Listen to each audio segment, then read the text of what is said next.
Hello, I'm Roman, and I would notice that there is definitely a hype on the YouTube around using NeoVim for the coding. I started to try using NeoVim for certain parts of my development workflow around 2 years ago, and then I switched to, I did some baby steps in learning this tool, and then I switched to I created a more robust setup around 6 to 8 months ago. I don't remember exactly when. And I moved a lot of the coding into the NeoVim right now. And with this video, I want to help you to answer a question. For example, if you're thinking, should you try to, or maybe then even move fully to using the NeoVim for your coding workflow, I will share the reasons that I have and my thoughts around using NeoVim for software engineering workflow. I want to tell that I don't have a goal to convince you to do this, and I would rather share what I have in mind, and maybe you'll find these thoughts reasonable for you. I want to explore 4 areas of using NeoVim for the accordion workflow, and we will go one by one, and I will share my thoughts about each of these areas, what are the implications for your workflow, and what it can improve for you. So let's go. The first and the most noticeable thing that comes with NeoVim Vim V is very different typing mode. Well, it's actually not just the typing mode. The Vim motions has 3 main states. It's the writing mode, the editing mode, and the visual mode. It's a very different way of writing and editing of the text. It has for sure a very steep learning curve, and I'm using it right now daily around half of the year, and I still confuse some of the basic keys and the key bindings. But even with this, I started to use Vim motions like everywhere. So it's not just the NeoVim itself, but if I can enable Vim motions in other IDEs and other editors, I definitely do this. And in the beginning, it felt like somebody slaps my hands when I'm trying to do basic things. It was hard in the beginning because Vim comes with a different approach for the editing text. There is a notion of the commands that you give your editor to change certain parts of the text, and you need motivation at some point, and you actually just need some time and the practice to get used to these things. And I think this is the hardest part, I would say, to actually migrate to using something like the NeoVim. It takes time and practice. It slows you in the beginning. You will need some time to, get used to these motions, to remember some basic key bindings, and it just takes some time. But currently, after spending some time with these Vim motions, I can tell that my navigation and going through the code and doing the changes, doing the editing is much faster than using the normal ways to edit the text in the macOS, because there are some ways to, for example, quickly jump between words, quickly go into the beginning of the line, into the end of the line, but I think that's it. For example, there is no easy way to quickly jump between lines, and you can do this easily, for example, with the Vim motions. For example, you can type something like 10, and then you can press a button that is responsible for going up, and you will go 10 lines upper, and this is very easy. And I heard an idea, I think from the primer gen, he told it on some video, that probably what you actually need from this NeoVim ecosystem is not the NeoVim itself, but maybe you need just to use the Vim motions, and it will make your life, well, maybe not, maybe yes, maybe not. Some people like Vim motions, some people don't. But how would you know if you wouldn't try? And I think this is actually a very good advice, because I started to actually use NeoVim. I started to use the plain version, and it was a little bit harder to integrate the plain version of the NeoVim into coding workflow. So, for example, without understanding how it works, without adding additional tools, and we will talk about this later. And if somebody would told me in the past that I just need to try the Vim motions in the editor that I'm currently using and just get used to how it works, it will be much easier for me and probably much quicker for me to integrate NeoVim in other parts of my coding workflow. And again, I think this could be the main blocker for you between using and not using. So the idea is to try it anywhere. For example, if you're using the VS Code, there is a built-in support for the Vim motions. You can just go, I think you need to go to the settings and activate it. If not, there is definitely a plugin that does this, because I've seen people using the VS Code do the text editing with the Vim motions. So try to do this if you're interested. Probably this is the best advice, is to try from using the Vim motions first before considering going to use the Vim or NeoVim itself.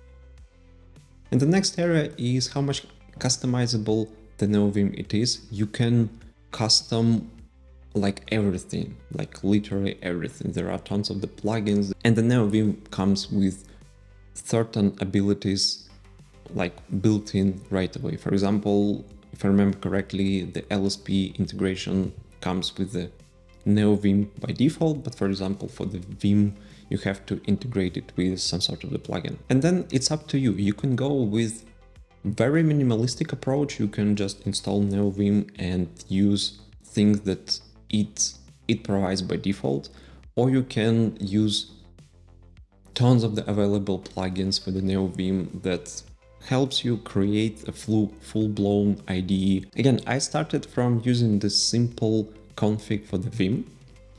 I played with the Vim for some time and it was a config based on the Vim script.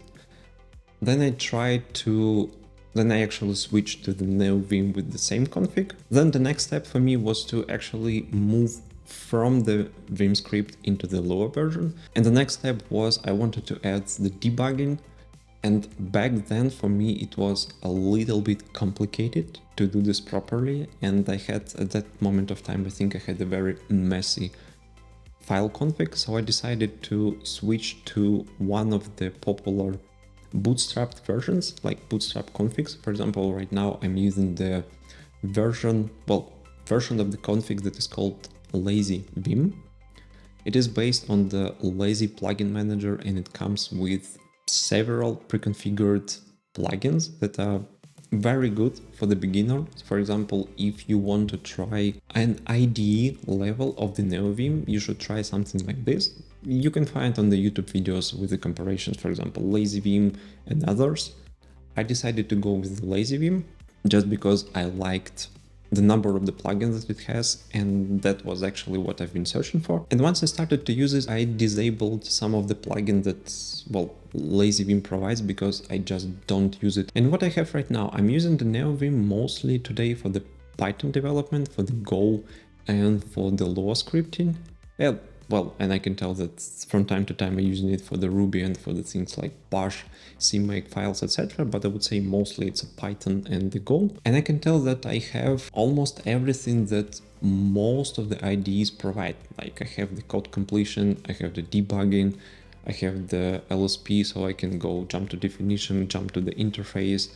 I can do all of the things. Plus there are cool integrations, like there is a plugin that is called Telescope that provides the fuzzy search with the UI, and you can integrate this and you can search for a specific, for example, the class name. All of the things are free. I was really amazed how many things were implemented just by the people for free, just because they love using the NeoVim. And the development speed feels very, very fast. For example, I have to use Xcode. It was always not a fast IDE, but I would say for the past couple of years it became much worse. When I open the Xcode, it's just so slow. I can open the project, I can go and spend some time waiting while my coffee is preparing, then I get in back and maybe I can start building and actually investigating the code base. With the NeoVim setup, given the fact that the project that I'm working on right now is much smaller, but still I tried to use NeoVim and these LSP capabilities on some bigger open source project, and it works it works much faster. And for me, one of the blockers for good development process is the actually slowness of the tools. The third area I want to talk about this is actually, I would say, a side effect of doing the configuration, for example, of the tool like the NeoVim. And this is expanding your knowledge around your coding ecosystem. And I will explain in a couple of seconds what I mean by this. But first, I want to tell that I'm on the side when I truly believe that if something forces you to learn more and expand your information bubble and expand things that you know, this is always a good thing. But for me, it's like knowing the math in the software engineering, and I actually recorded a video about this. There will be a link here. For me, personally, the fact that I do understand what is happening under the hood gives me ability to combine this knowledge with another knowledge. So it's more like a Unix way. You have lots of the small tools, like lots of the small pieces of the information that you understand and you understand deeply, and then you can connect them with each other. And it helped me a lot in the past. Same for me here with the configuration of the NeoVim. I spent some time configuring NeoVim, making things work, like go to definition, debugging, and I learned more about how the Go tools work, and the same around the Python. For sure, I can download something like Golang or the PyCharm, I think it's called, those two IDEs from the JetBrains. For example, just to launch the application, I can hit the green button and it will do all the same for me. But again, as I said before, I do believe that the more you know, the better you are as an engineer, and you never know what part of the information that you know you will need in the future. I have lots of the examples in my software engineering career when I learned something just because I was interested in it and without actual application. And then at some point in the future, it helped me. For example, I spent some time learning the web development many years ago. And then once I switched one of the jobs, I actually had to implement internal web portal using something like ASP.NET MVC with some of the front-end frameworks. And given the fact that I learned these things before, it helped me to quickly dive into this technology and implement this internal web application very quickly. So I do believe that, for example, for me, the NeoVim helped me to understand the tooling around certain programming languages. And if, for example, I will try to use another programming language, I don't know, something like Rust or Zeek or anything else, I will have to do the same, and I will quicker understand what are the parts of the tooling, how they connect to each other, and I will just quicker understand how the whole ecosystem of the specific programming language works. Another thing I actually talk about briefly is the speed of the tools. I have an allergy for Electron-based web applications. They're all slow, all. Don't try to convince me they are fast. Even when I try to use the VS Code, it feels so slow for me. And yeah, I've been just complaining about the Xcode, but it should be faster by default just because it's a text editor. It's not an IDE, it's a text editor, and it comes with a much less features. I do understand why it's happening, and it's actually the Electron-based applications and the whole world of the JavaScript and the TypeScript is the modern Java. Java back in the days, they have a motto of run once, write once, run everywhere. And I don't think that Java actually succeeded, but interesting that the JavaScript and the whole web-based technologies, I would say they succeeded. And we have lots of the Electron-based applications. And I'm okay to use them as not my main tool. For example, I'm forced to use Notion. I don't use Notion for my personal things for various reasons.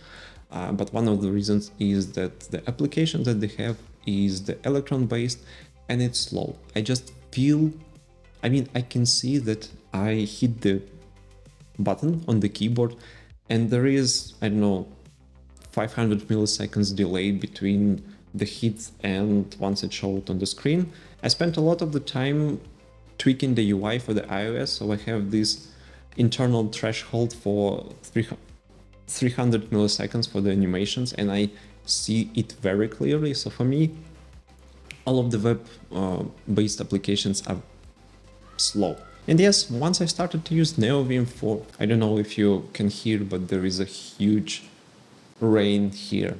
And once I started to use NeoVim more often, especially comparing to my main project today using the Xcode, it's so a big difference between a slow tooling and the fast tooling. For example, with the fast tooling, I had an idea or I came up with a solution and I just write it. It takes me less than a minute to do this, while if your tooling is slow, it takes, I think, ages, and it just gives this feeling of the slowness and low productivity. And I personally feel very frustrated when I slow down, not because I, think slow or I have a headache or I don't know, I just stupid today and I cannot think fast, but actually just because the tooling is not fast enough to fulfill my speed of the development. And for me, it's very frustrating. So again, using the NeoVim in some parts of my coding workflow just gave me this fresh feeling of the fast tooling. Currently, I really enjoy using it. Yes, I'm still getting used to the Vim motions, I'm sometimes confuse buttons. For me, it's still faster than the old ways of the text editing, than using the Vim motions, even with the errors. And I started to watch other YouTubers for example, for the concrete tutorials or just people who using NeoVim for a very long time, and it's interesting how they can use NeoVim to quickly do things they need. I do enjoy that I can adjust it for myself. I can configure like almost everything, starting from the NeoVim itself and ending up having tons of the different plugins and having a very precise way to configure them. I do enjoy that it forces me to learn new things about programming languages ecosystem. Like I said before, I learned a lot about how the Go tooling works and how the Python tooling works, just because I had to integrate it into the NeoVim, and I really enjoy how fast it works. Another thing I would say is there is a very high portability between the operating system. I do have my dot files organized, and for example, I can use my config not just on the macOS but on the Linux. But for me, it's not that relevant. I know people who does this. It's not my case, so I cannot tell that it's really a benefit for me, but I think it's important to mention. I hope after watching this video you will know the answer for the question if it's worth trying or not for yourself. Maybe your conclusion will be not to try it at all and you will stick with your current, I don't know, VS Code or IntelliJ IDEA or something else, or you will try to use it. That's up to you. My main point was to share my thoughts with you and the reasons why I did this and help you to get this answer for you. Thank you for watching and I see you in the next video. Bye bye.